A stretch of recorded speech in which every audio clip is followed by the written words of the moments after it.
I've done over $1 billion in revenue in my career. And so I kind of understand the revenue generation game, and I understand what it takes to grow a business. But the difference between working with business to business, which is what an ortho surgeon or orthosurgeon does or perio does, they want to get referrals in, is different type of marketing than if you're going direct to consumer when I want to get patients coming into my general practice, or if I want to get patients coming in for all on four. So I'm going to do different things about that. And the differences are night and day. I'll tell you that much. Not only have I done the marketing piece, but I also did this thing called sales. So I always like to hear about marketing people who quote unquote carried the bag, and they understand the sales piece and how important it is to understand who their patient is and get close to them and be real quote unquote friendly. At the end of the day, doctors who have poor chairside manner and an organization that does not treat their patients well will go through this churn of patients, which is really expensive. It's cheaper to keep a patient you have today than go out and market to new ones. And a lot of organizations forget about that. And that's just the sad truth. And it's like, come on, guys, you want to retain your current patient base. And the top ones that do it retain 95% of their patients. And that is the top 10% of DSOs, multi-practice locations out there. The rest of them are about retaining about 60%. So if they can grow that gap, close it, they'll make a lot more money and keep a lot more profits in them. Because at the end of the day, it's all about EBITDA and how much money are you keeping into the practice. And that's really what I drive is, improving EBITDA, improving ROI on organizations for the dentist. And I love it. It's a kick. And that's what I love to see is when a plan come together and the execution happen, boom. It's like magic when that comes together. I love it. Mr. Marc, the one thing that I notice in the practice that I'm in now is that a lot of time we as dentists and the people that are in the office, they think that, oh, we can do our own marketing. We don't need a marketing team, right? And I always say this is such a misconception in our industry that they think, oh, we can do it ourselves. We just put a couple of posts up and patient's going to walk through the door and no problem. And then 3 months. All right, everyone. Welcome to another episode of Dentment. I think, Masood, I think as we're going and getting deeper and deeper, our guests are getting bigger and bigger, man. We're bringing big names. We're bringing the big gun of the industry on that. We're becoming famous, Masood. We made it. Well, today we got Mr. Marc on our podcast, and Mr. Marc has an interesting story to tell us about what he does for the industry. I'm very excited to learn about the marketing part of things because, man, oh man, we as dentists do not know nothing about marketing. And I can tell you because myself, I hire a marketing company, and one of the keywords for my SEO, they put the name of my practice. That's how much they didn't know what they're doing. So that's my marketing experience. There you go. That's a good way to learn, man. That is a good way to learn. And I just had my exit meeting with them, and they're like, why do you want to cancel? I'm like, where should I start? So Marc, thank you so much. I truly appreciate the fact that you accepted our invite. I want you to kind of introduce yourself to our audience. Tell us who you are, what you do, and why you do it. Go right ahead. Well, thank you guys for having me on your podcast. Like I said, my name is Marc Heffner. No relation to that other more famous Heffner out there that has the rabbits, but I'm a fractional CMO, and I work with DSOs anywhere from 5 to about 100 units in size. And I work with organizations that recognize they need executive guidance in the marketing suite, but can't afford a full-time CMO. So I do it fractionally, part-time, for different organizations around the country. And my goal is to help drive their strategy first and then develop the execution plan to go with it. Because what I have found is there are a lot of quote unquote experts in the dental business who are doing marketing. And I always ask, so what's the strategy? Well, we're going to do these many posts and we're going to do this many stuff. And I always go, well, great. Who's your ideal patient that you're targeting? Well, everybody is our ideal patient. Well, once you want to be everything to everybody, you're actually nothing to nobody. So no one will see you. So you've really got to be a niche player in what you're looking at on the dental space. And it seems kind of small to think that way, but just think about it. If you want to do pediatric dentistry, you really buy different equipment than you do it for adults. So you've got to be really specific about what you're doing. And then if you want to do all on fours, that's different again from general dentistry. And let's not even go into the specialties like endo, perio, oral surgery.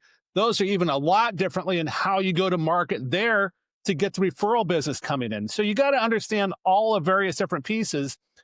And me coming from outside the industry, and I worked with Fortune 500, and I worked with direct to consumers. I also worked from business to consumer, where I've done over $1 billion in revenue in my career. And so I kind of understand the revenue generation game, and I understand what it takes to grow a business.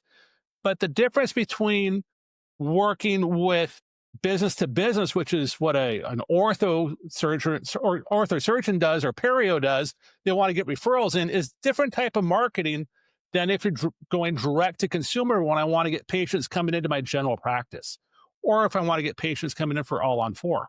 So I'm going to do different things about that. And the differences are night and day. I'll tell you that much. So not only have I done the marketing piece, but I also did this thing called sales. So I always like to hear about marketing people who quote unquote carried the bag, and they understand the sales piece and how important it is to understand who their patient is and get close to them and be real quote unquote friendly. At the end of the day, doctors who have poor chairside manner and an organization that does not treat their patients well will go through this churn of patients, which is really expensive.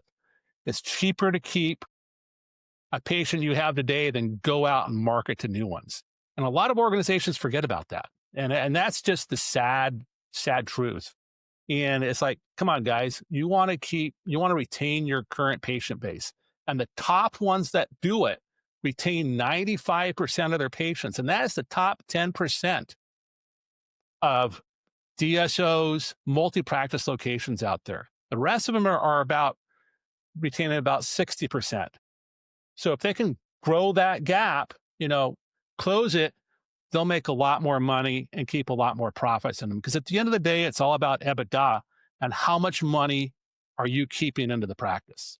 And that's really what I drive is, improving EBITDA, improving ROI on organizations for the dentist. And I love it. It's a kick. And that's what I love to see is when a plan come together and the execution happen, boom, it's like magic when that comes together. I love it. I love it. Mr. Mark, the one thing that I notice in the practice that I'm in now is that a lot of time we as dentists and the people that are in the office, they think that, oh, we can do our own marketing. We don't need a marketing team, right? And I always say this is such a misconception in our industry that they think, oh, we can do it ourselves. We just put a couple of posts up and patient's going to walk through the door and no problem. And then 3 months in, you're like, yeah, I just got like 10 new patients a month. Hey, you know what? I've had this conversation with multiple dentists and multiple offices, and I kind of tell them this. I say, it's kind of like this. I'm a great mechanic. Give me some tools. Give me a chair. I guarantee you I can pull teeth out. I guarantee you I can get implants in because I know how to do it. But I didn't go to school for it, but I could figure it out. The difference is they're going to end up real bloody if I did the dental work. They're going to have some pain. It's not going to take, it's going to take forever.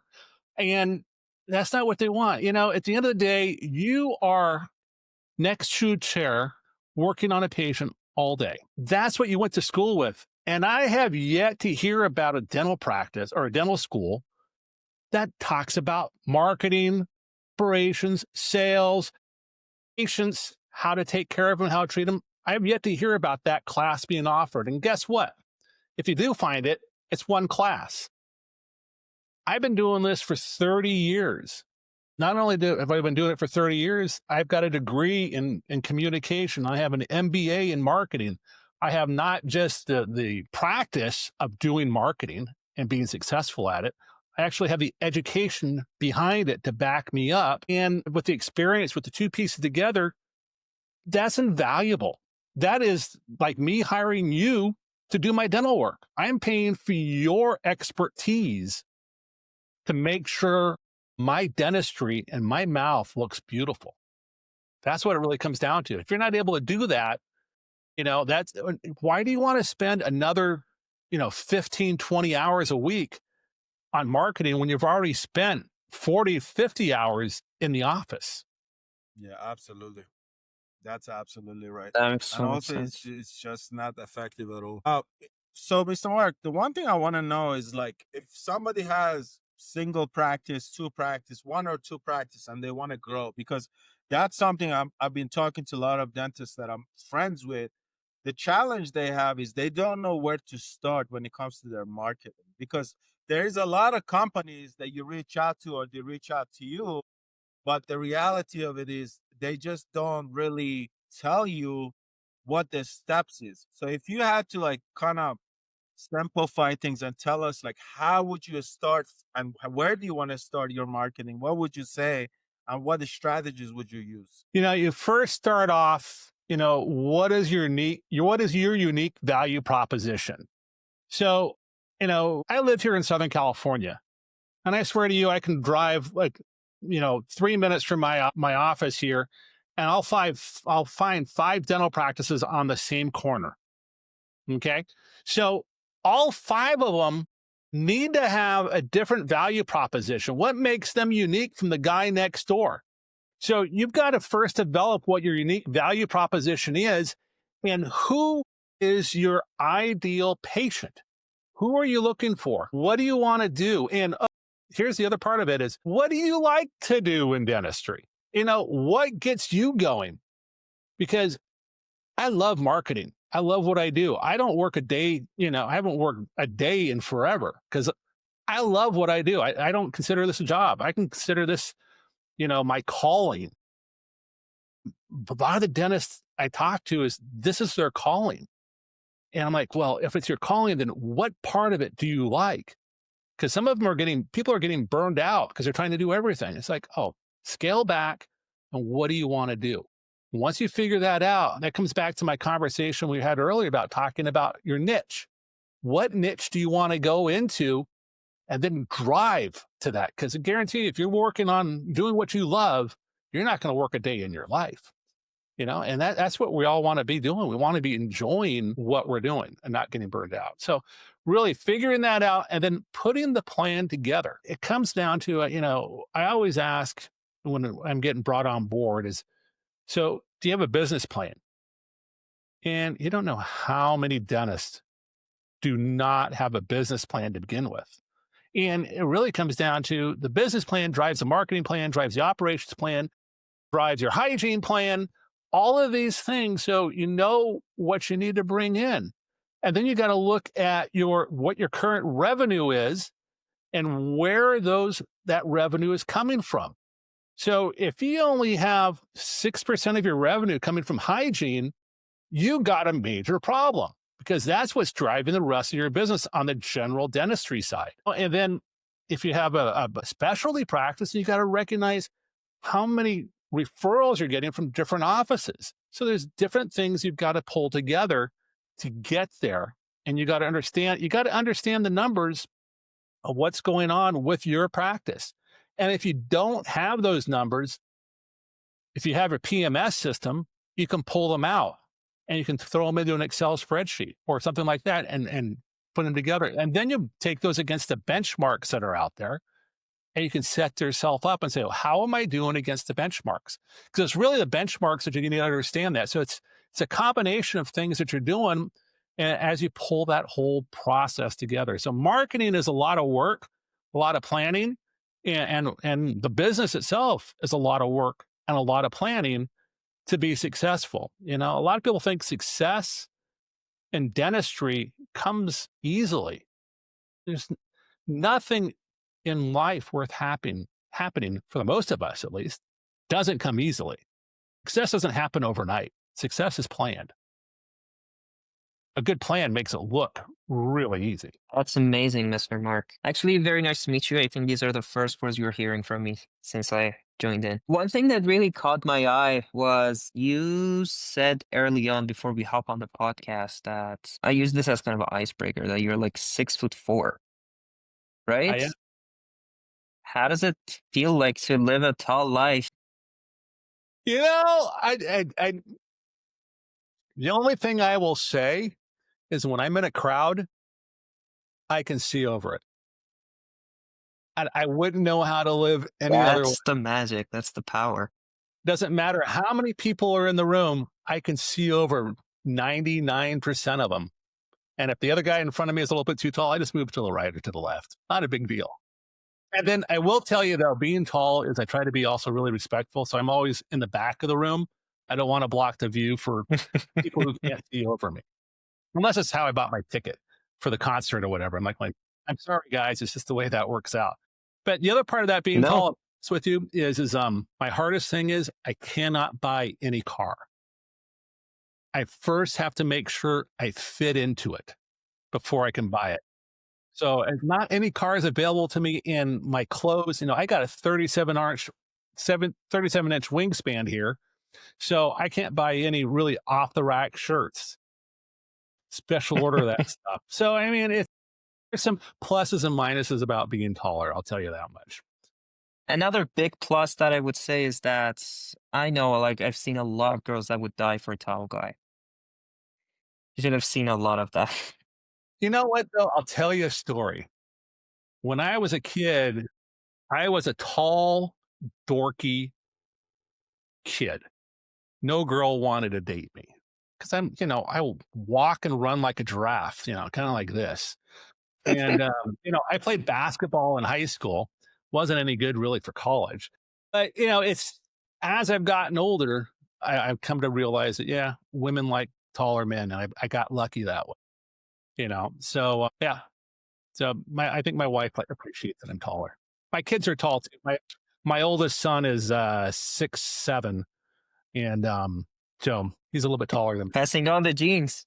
Let's Yeah. go. Passed on the genes. His two brothers are a little upset with me. They didn't quite get those ones. They're only 6'3", but Well, I'm 6'3", so I don't take that as an offense. But it's all right. So, Mr. Mark, you mentioned that you've been in the space for like 30 years, and the dental space, it has grown exponentially. Like right now, we got about 180,000 practices in the US. So, how has the competitiveness changed in the last like 10, 20, 30 years in terms of marketing? Because right now, it's so much harder to like get new patients because there's let me just so back much up. competition. Let me back up and correct you. I haven't been in the dental space itself for 30 years. I'm relatively newcomer to dentistry. I've been here for about 6 to 7 years. Is that right? Yeah, probably about more like 5. So I haven't been in it for 30 years. But what we're experiencing now in dentistry is really the same thing that's been experienced in other industries. So we had a tremendous amount of growth, and right now things are slowing down for various reasons. And one of them really is a lot of patients do not view their dental health as important. 50% of Americans are not going to the dentist, believe it or not. Dentistry and oral health is tied to your body health and to your heart health. I take this stuff seriously. And this is a message that can resonate with that 50% who's not taking care of their mouth. And so the other part of that is, as the economy has gotten tougher, as the prices have gone up, your average American is finding it tougher to pay for those bills those dental bills. And let's get serious. Even those of us who've got dental insurance, and I've got great insurance, it's just a freaking coupon. If I got to go in for a implant or I got to go in for something really expensive, I got to pay for most of it. And I'll tell you what, my dentist hates me. I'm a real bad patient.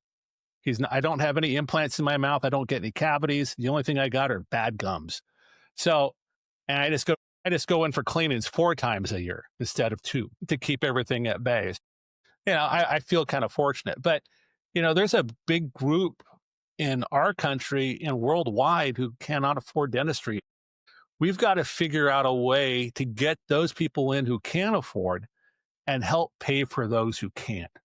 Because at the end of the day, we will expand individuals' lives by taking care of their oral health. And to me, like I said, it's important. I heard, forgetting his name off the top of my head, the leader, the owner of Pacific Dental, and he talked about his mom dying at Dykema. You were there. So you heard him, and he talked about losing his mom, and come to find out it was her oral health that caused her heart condition that caused her to pass away at a relatively young age. And that really hit home. And I actually kind of talked about it in something that I wrote up earlier this year, right after Dykema in August. I did a post on that on LinkedIn and Facebook and Instagram. So, I take it seriously. Heart disease is a big issue. My family has a history of it. So anything I can do to help prolong life, it's important to me. So anyhow, so it's kind of a little off track from where you were going, but No. That's good. That's good. Actually, sorry about that.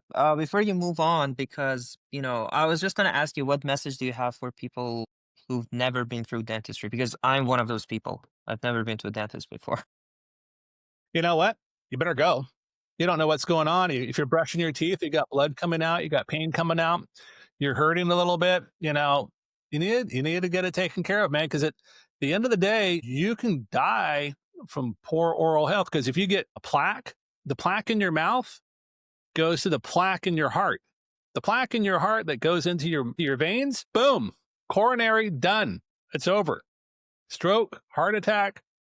But yeah, it takes years. You're a young guy, so you can, if you're not going, you can correct things now. But can you imagine doing it at 55 and having a heart attack at 55, and you've got a house full of kids going off to college, a wife who's dependent on you, and all of a sudden you're at best have a stroke, and you survive that. You got to go through rehab. At worst, your wife is on your own, and maybe she's collecting your life insurance, but that's not quite what the kids and her want. They need you. And also, we kind of talk about men, but it also happens to women too. So it's not just men, it's women too who are going through this. So heart health is a real big thing for women, not just for men, probably more so on the women's side than it is on guys. So I'm going to hop off, call my dentist right now. I don't have a dentist. I got to find one. I don't know why you don't have no one. It's right. I can make a connection for you right here. So I can probably set a point. You get off the call here. Yeah. I was like, Master, I believe we've known each other for 50 months and we are like business partners. You don't need to go too far. No, I know, but actually I have to go too far. He's in Arizona. I'm in Vancouver. So I know someone in Vancouver. I can help you with There you that. go. There you go. would love that. Yeah, because the way you said it, like I'm probably dying tomorrow. You never know. Yeah, You never really. know. You never know. Truly, you Tomorrow never is know. not guaranteed. Just remember that. Absolutely. Absolutely. I love that. Exactly. I love that message. Tomorrow is never guaranteed. Mr. Mark, the one thing that you mentioned that for me as a dentist that really resonated, that there's 2 things that you actually said that really like resonated with me. One is the insurance, because I always talk to people and say dental insurance are coupons, they're discount card, they don't cover anything, they give you $1,000 to $1,500, that's $1 and you're done. And the second thing is, you talked about 50% of the population in the US don't have access or they don't go to the dentist. So my question to you is, why is the insurance companies are set up that way? And the second thing is, what do we need to do as clinician to provide those patient access to dental care? Because that's something that I talked to another person about, is like about doing like mobile dentistry to go to like rural area and things like that. I just want to know, like, what is your idea behind it? How can we improve the access for the patient and the insurances? The one thing the things I do like is you kind of hit on it, the mobile dentistry portion. I think that is a unique way to do that. When I say that is I've been doing, like I said, I've been doing this for 30 years, and new paradigm and DSO marketing X is not my first business venture. When I was 32, I had a plumbing HVAC business because that's where I kind of grew up in that industry. And so I started a repair, service and repair business on the plumbing side. And the parallels between the two, between dentistry and plumbing and service and that part of service contracting are the same. The only difference is that instead of a patient coming into the plumbing office, the plumber takes their truck with everything to the homeowner. And with mobile dentistry, you can now take your office to where it's convenient to have the patient so they can grow access. And if you can grow access, that's going to help take care of the problem, I think. And then the other part of that is the other thing I like are the club memberships that a lot of dental practices are putting in place. And I think if we can find a way to pay for your dentistry over time through a club that will take care of anything your dental insurance doesn't take care of, or if you can't afford dental insurance, then that's a big thing that can happen. I think those are good opportunities.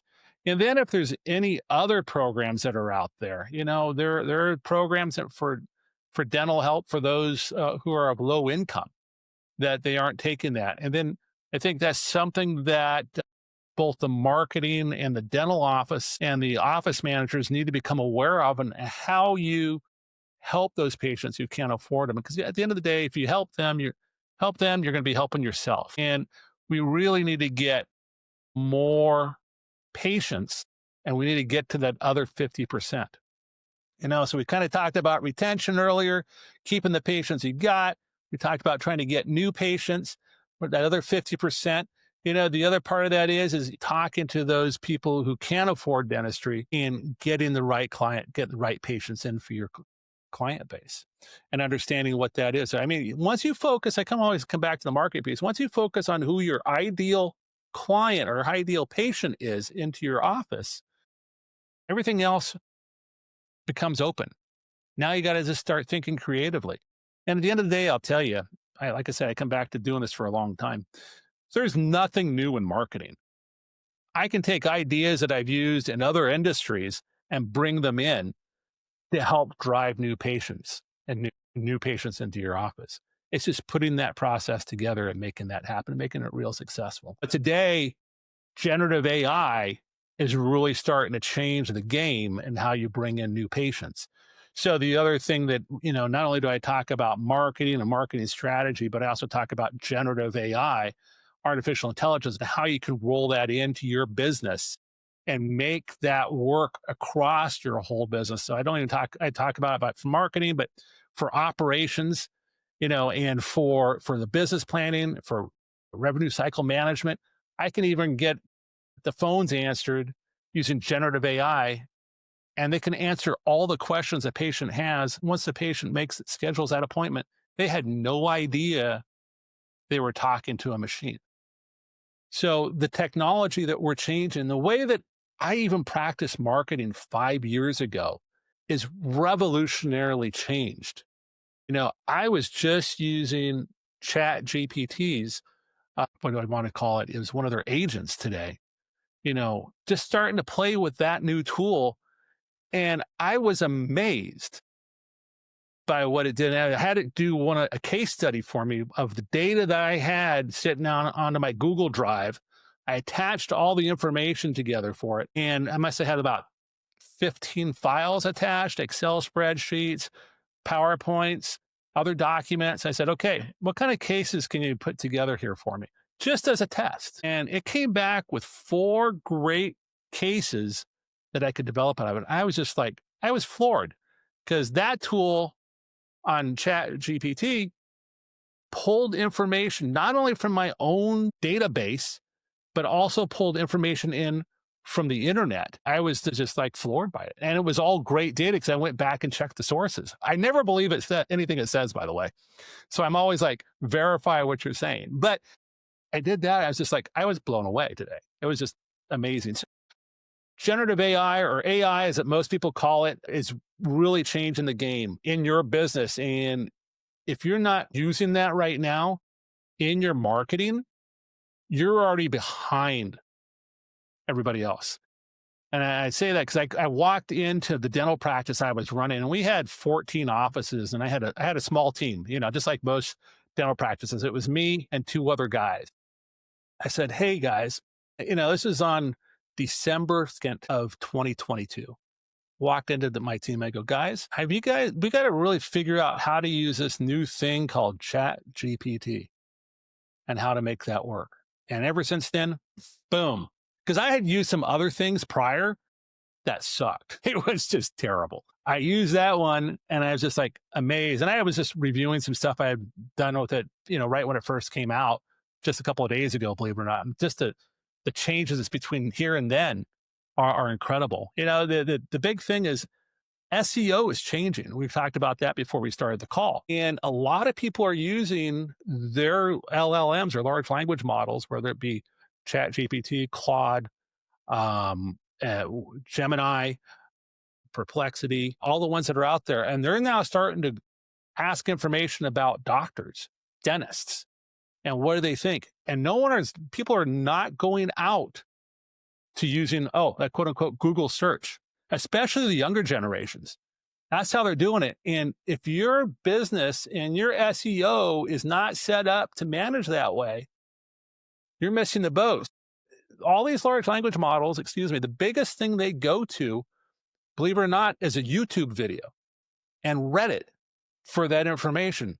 It is incredible how much information these large language models are pulling from the internet and using that. Believe it or not, YouTube is one of their primary sources. I was just reading the stats today. It was like 29% of all the LLMs go there to get their information. So 29% of that information out there is all YouTube generated. That's a large portion. TikTok, it said like only 2% that they use that information from. Reddit's about the same size. And I have a lot of dental offices who like to use TikTok. It's not a great source of information. It's just stuff to think about of where you're going with your practice. I come back to, if you're not using it and playing with it and understanding it, you're already behind the times. Another study I was talking to, as you can tell, I spent a lot of time on generative AI. Last year, only about 30% of marketers were using AI in their marketing.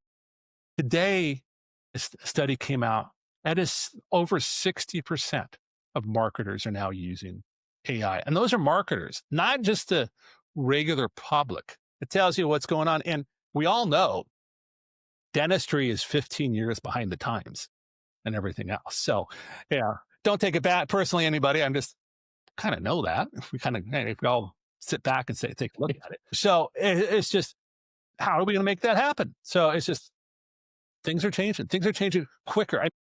I was here when websites came up, and the adoption of the internet seems like it went quick, but it took over 10 years. The adoption of generative AI is happening at light speed in just 2 years, 3 years. And the amount of change is going on rapidly. I'll put this all in the conversation here real quick. If you ever come across someone who says, I'm an expert in generative AI, I'll show you a guy who doesn't know anything, because guess what? What he knew yesterday isn't effective today. It changes like that. There are no experts. It's just trying to keep up. The information is like a fire hose. So anyhow. Absolutely. And I love it. I can hear the passion in your voice, and I love that. Mr. Marc, the other thing is, for marketing, you talk about AI. So for practices that want to use the AI for their marketing, where should they start from? Because that's, again, something that a lot of dentists don't know about this stuff, or they go to these marketing companies. Are they using it? Are they not using it? So how would you want the dentists to incorporate that into their marketing and their business model? Well, I can guarantee you most marketing organizations are using it in some respect, but they got to know how. You got to understand how they're using it. So let me put it this way real quick. If you If you're a dental practice and you want to analyze information, especially patient data information, do not put it into a large language model. Once you do that, you have violated HIPAA because it's an open source model.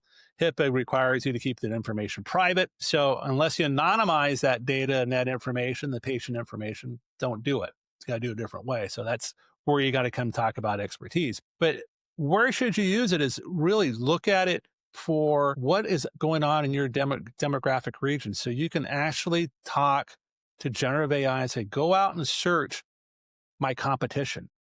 And you don't even need to say it. You just say I'm in dentistry, and give you your zip code. And if you're using the right tool, it can go out and tell you all the practices that are in the area. I did this. I had a client come to me a while ago and asked me to put together a proposal, and they had about 15 offices in the northeast, and I didn't know much about them. So I went out there, scraped the internet using Claude, and I found out that they had 15 offices. 3 of them were within 2 miles of each other. I found out their hours, their doctors, what they did, what was their unique value proposition for each office, how did they rank together, and what were the rest of the stuff going on in the market. So I found that out and I put that proposal together. Well, I probably sat on it for a while before I went because I reviewed it, but I really had the bulk of that work done in an hour and a half. 2 years ago, it would have been a week's project to manage, to understand what was going on with the competition in the neighborhood. So it's amazing. That's the type of stuff you really want to get to. Then the next thing you can do is you can put together your marketing campaigns through there. You can actually ask, once you have what's your unique value proposition, and you've identified who your ideal patients are, you can now put together messaging that will work directly to that ideal patient. And what are their trigger points? What will get them to come in? So the way I want to talk to a guy who needs a whole new set of teeth and all on 4Ks is different than a person who is looking for cosmetic dentistry who wants perfect, beautiful white teeth. And how I talk with a mother is different of 3 kids is different than I talk with a Gen Z, who's in their early 20 or early 20s who doesn't have any kids. So understanding what their pain points is, understanding what the message has to be, that's what generative AI can do for you and how you can stick that into your marketing campaigns. And at the end of the day, it comes down to, do you have the time? Guarantee you generative AI will make it quicker for you. But again, you've been working 40 hours and over somebody fixing their teeth. That's a lot more work to do. That's why you hire somebody else from the outside. Your job is, I'll put it simple. I've been doing marketing for so long, but I'm not an expert in everything, but I know what needs to be done. So I don't build websites. I hire people to build websites, but I know what the message needs to be. I know what it needs to look like. I need to understand it. As being a business owner, you need to have a fundamental understanding of what needs to happen and what needs to be done. And just don't turn it over to the quote unquote experts without you having some basic understanding or trust that person that you're working with, that they're going to help educate you along the way. So you learn that marketing. So that's one of the best things that I do as a fractional CMO. I like to educate at the same time. I like to train younger marketing teams and staff, along with any of my clients, just train them on the fundamentals of marketing, understand the basics, the ins and the outs, what to look for, questions to ask, and to kind of be on top of it. So I had one actually big question to ask Mark. A little bit of background about me. Like myself, I've been in the dental space for about 3 years now, and I come from a tech background. Like before this, I was working in a couple of tech companies as a developer, programmer. And basically, after a while, something happened. There's a story to it. I decided to like start something very new, start pretty much like a tech startup within the dental space and pretty much healthcare in general. And after that, I realized like there are so many gaps in the space that like there are so many things you can take on as a tech person. Like nobody has any idea how tech works here. Like barely people know. There are so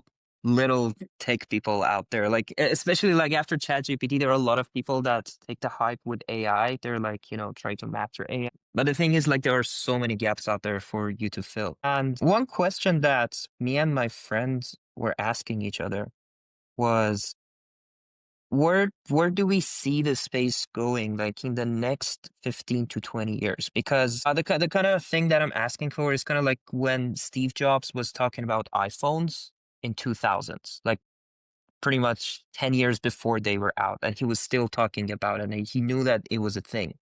So if you wanted to go far-fetched into the future, what would be your vision? Like, what's the thing that you think is going to happen like in the next 10, 15, 20 years with this fast advancement that is happening right now? How do you think the That, space is going to look like?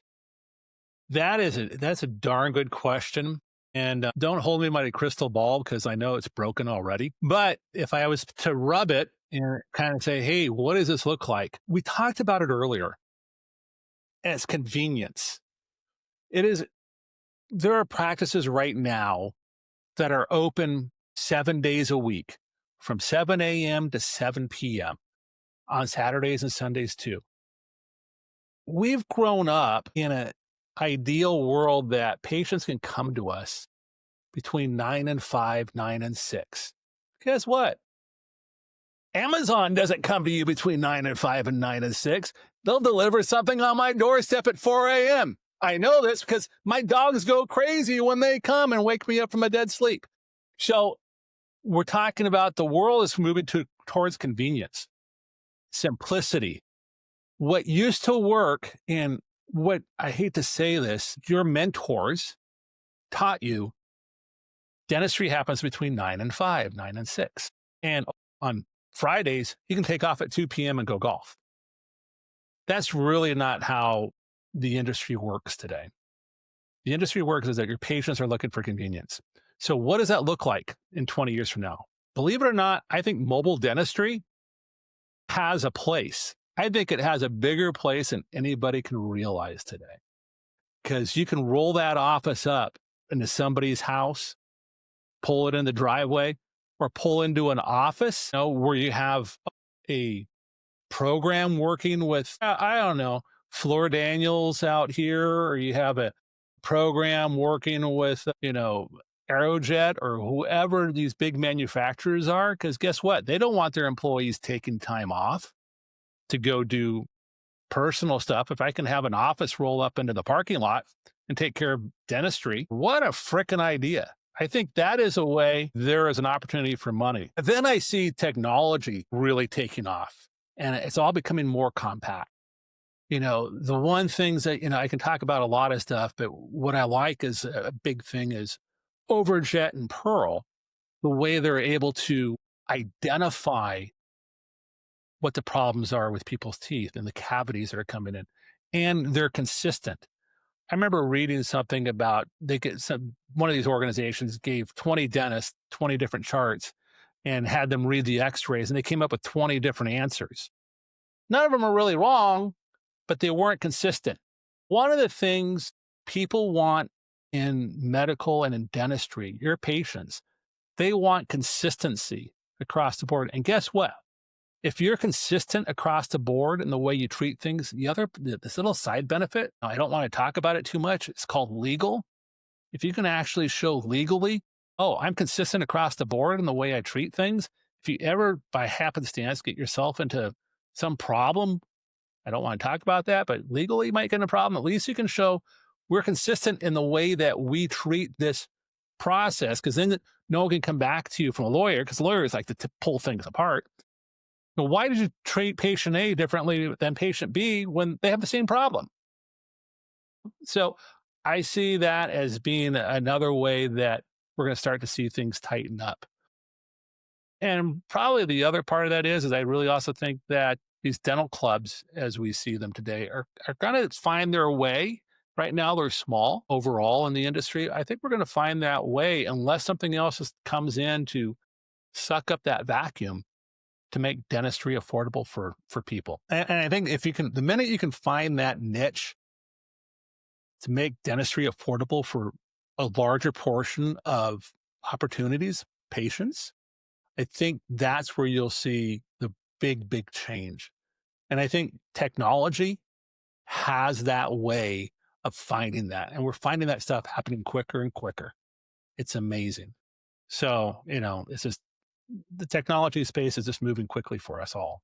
So I think technology where you're sitting is going to do that for us.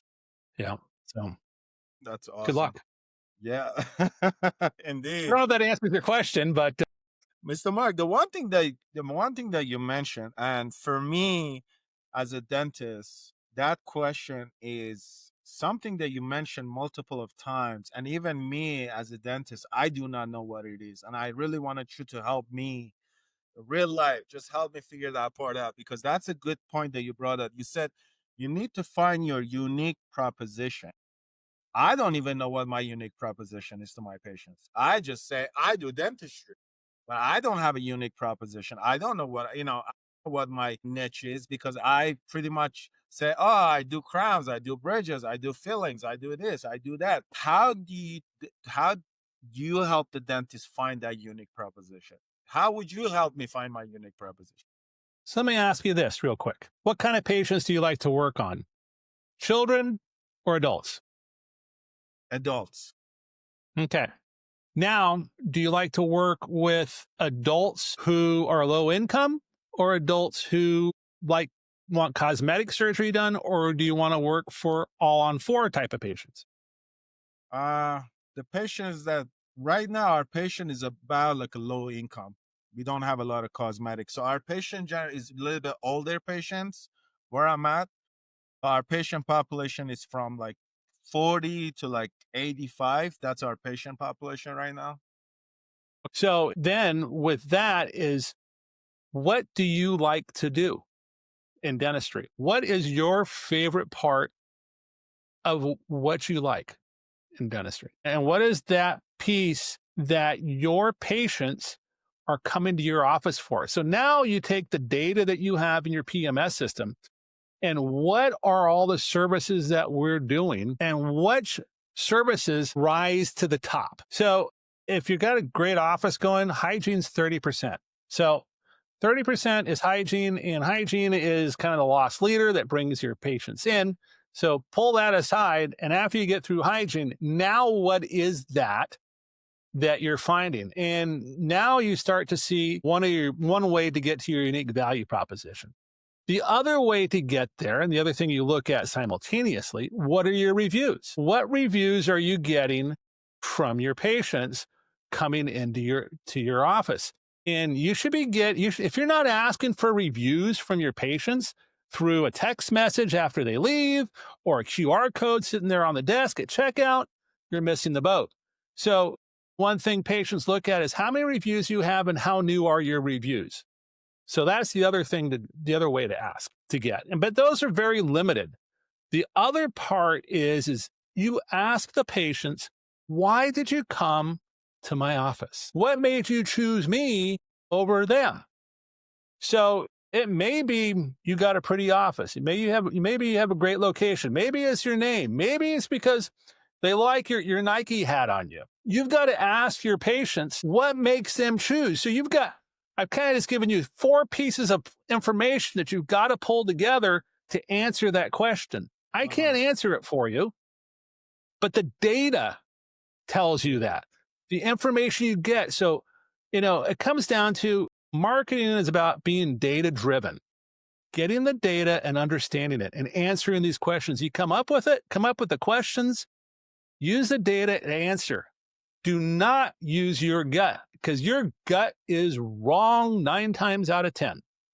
Okay. And I'll say my gut's been right before, but it's usually because, I've got that 30 years. I was like, I know how this is going to go. I think I'm pretty darn sure. Let me get the numbers, but I'm pretty sure this is how this one will work out. I won't say I'm rarely wrong, because I have been wrong before. I've been surprised is more like it, is really where it comes down to. I'm surprised. That wasn't quite what I thought that was. But that happens. But that's why you have the data. So you don't want, the last thing you want in business is a surprise. Our job is to eliminate surprises and uncertainty in business.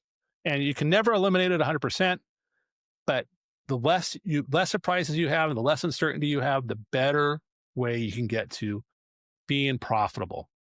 There are a lot of practices out there that are not, or they're just, they treat this as a job, shall we say.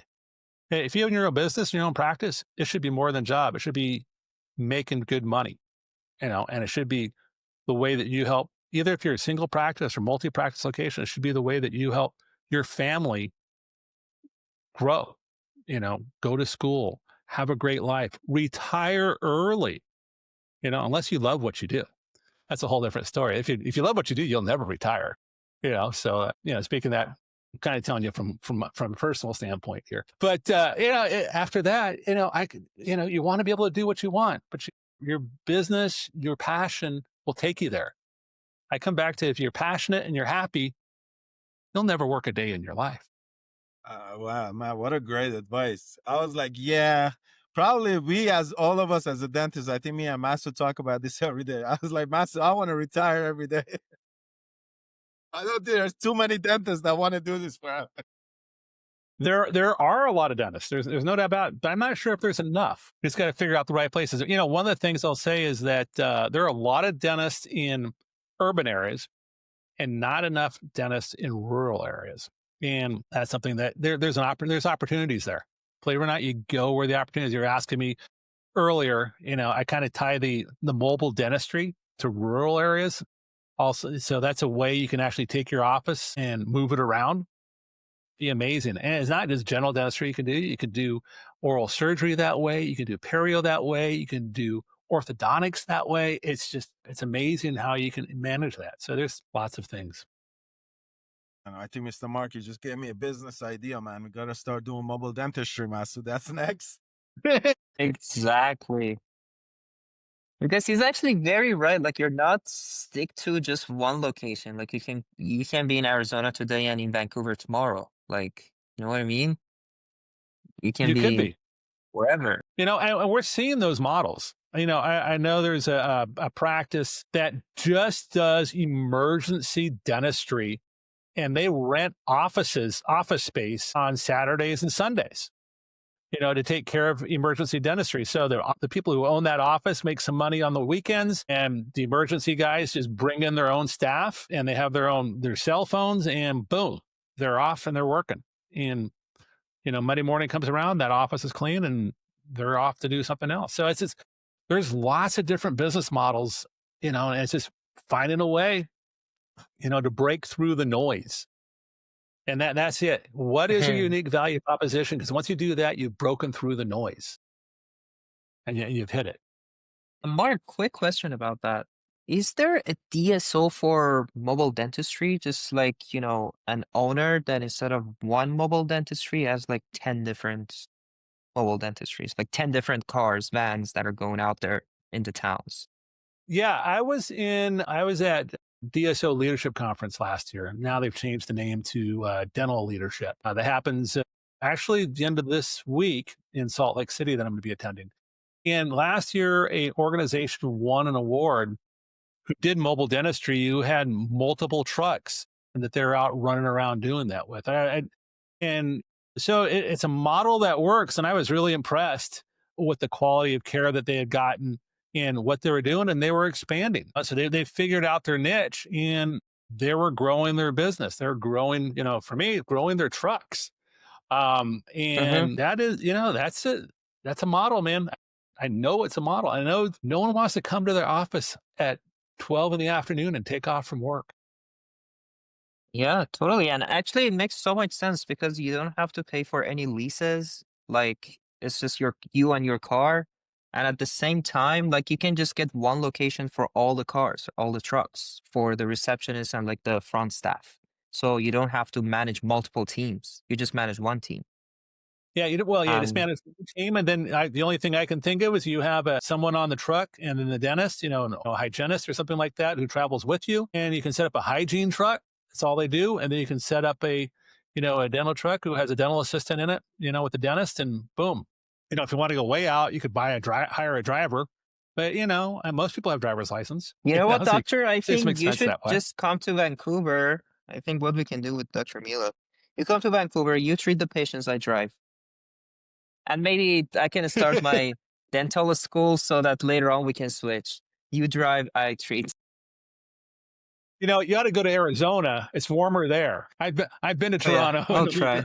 or in the fall. No, Well, Vancouver is the that's heaven. Like it never gets too warm. you mean That's right. more like hell than heaven. Well, well, Master, Mr. Mark, I just want to let you know the last time somebody gave us a business idea and we did it, it didn't go as well. So I hope in a few years, if you see like our truck driving around, say they stole my business idea and come sue us. Hey, if you guys could develop the idea, let me know. I'll help you on the marketing piece with it. Yeah, make sure you're looking at and doing it the right way. Oh yeah. Well, Mr. Mark, believe it or not, I was just texting the practice owner. I was like, man, I think I found our marketing guy. I need to talk to Mr. Mark after this podcast. I kid you not. Like, I have tried everything and I gave up today. I was like, man, I'm done with this marketing. I don't know. Just leave me alone. Yeah, she's keep like sending me to like interview these marketing companies. I'm like, I don't know what they're doing. I'm not sure what's going on, but I'm like, we'll figure something out. We just cannot figure out how to bring patients through the door. I don't know. Like that's the challenging part of it. Like I wanted to ask you this, Mr. Mark. How do you feel about mailers? Because I heard that mailers are like somewhat effective, but I wanted to kind of get your opinion on the mailers. Do you think this is an effective way of doing marketing? It depends upon where you are. So every region of the country is different when it comes to mailers. So interestingly enough, I was just talking with a practice here in Southern California, and they've done a mailer in some parts of Southern California that work really well, and in other parts that it doesn't. So there are mailing companies who do that type of work, and you start asking them the questions.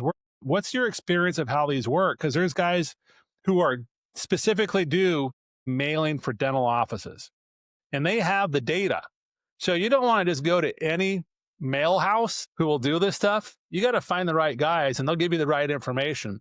And they'll go with, this is what we've been finding. And it's not always about the messaging. It's about who you're going to and who the ideal patients are. And again, how do they respond? So, older patients in more affluent areas could respond. Families in less affluent areas could respond. It also goes along with the offer that you have to go with that. So, and the other part of it is if you send one mailer out, they're not going to work. You've got to have a whole marketing plan to go with that. So you got to do multiple mailers. You got to also be on the internet. You also got to be doing social media. You also got to do advertising on social media. You also need to maybe tie that in with over-the-top television, which is cheaper than broadcast television, depending upon the markets that you're in. So it's a whole process. So marketing is never just one thing. Patients have got to learn who your name is. So if you have no name recognition, you got to build that up first. And that takes time. I had a conference call last week, and someone was talking about just with social media, it takes 20 times before somebody recognizes who you are. And I used to buy advertising on the national television programs, NBC, ABC, CBS, cable, and the number there was it takes 7 times for a viewer to recognize your brand before they act, just to recognize the ad, and then before it registers. So those numbers are drawing out depending upon what the media is, and it's taking longer. So, it comes back to me. I think the consumer is becoming more educated and more aware. Your guys' generation, I'm going to say you guys are younger than me. Your generation, is used to gazillions of ads, and you don't pay attention to most of anything that comes on unless it's something unique that catches your attention.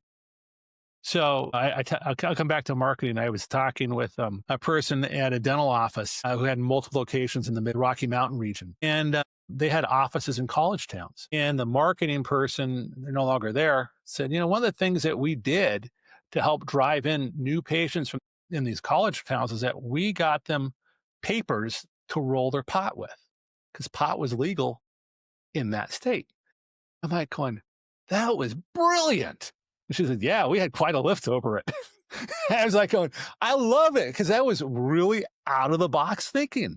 So the papers, they had their name, their office name on it. They just handed them out all over the campuses. Brilliant. That's the type of stuff that works. So again, it comes back to who was your ideal patient? They recognized who their ideal patient was, and then they figured out how to communicate with them. And that's really what it comes down to. That's kind of what generative AI will do. That's kind of what a good marketing person will do. They actually put some thought into it and are able to think about, wow, what are all these things that we can do to help roll and generate more patients? So traditional stuff that's not going to work. So you got to figure out there's another way around, and you got to put the money and time into it. I love it. Well, Masood, Mr. Marc gave me another idea. I should start offering pot to my patients. So I get more. I think I found my unique proposition. So we can at least, I'll be like, that's my unique proposition. Which dentists are doing that? You're anxious, we'll offer you pot before the procedure. Maybe the dentist will take a few head before too, so it can go together. Now that could be dangerous, but that's okay. It's okay. Mr. Marc, I know, Mr. Marc, thank you so much for joining our podcast. Man, this was a fun one for me. That was absolutely, I'm so grateful that I got to meet you and we got to know who you are and what you're doing for the industry. I'm always grateful for the individual that gives me their time, because I know time is a very great asset. So thank you so much. I really appreciate your time, Mr. Marc. Hey, no problem. And if anybody wants to find me, they can find me at Heffner, Heffner at newparadigm.com, which is NUPARADYM.com. They can also find me on the New Paradigm YouTube channel, and also find Marc Heffner at LinkedIn.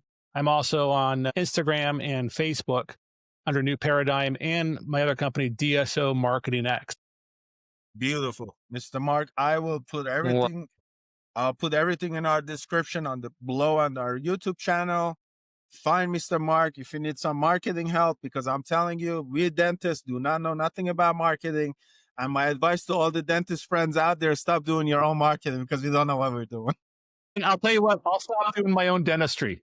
Mr. Marc, thank you so much. Well, thank you very much, thank guys. you so Have much, a Marc. great rest of your day. You're so fun to talk to, Marc. Thank you. Thank you. Thank you. Take care. Yes, sir. Bye-bye.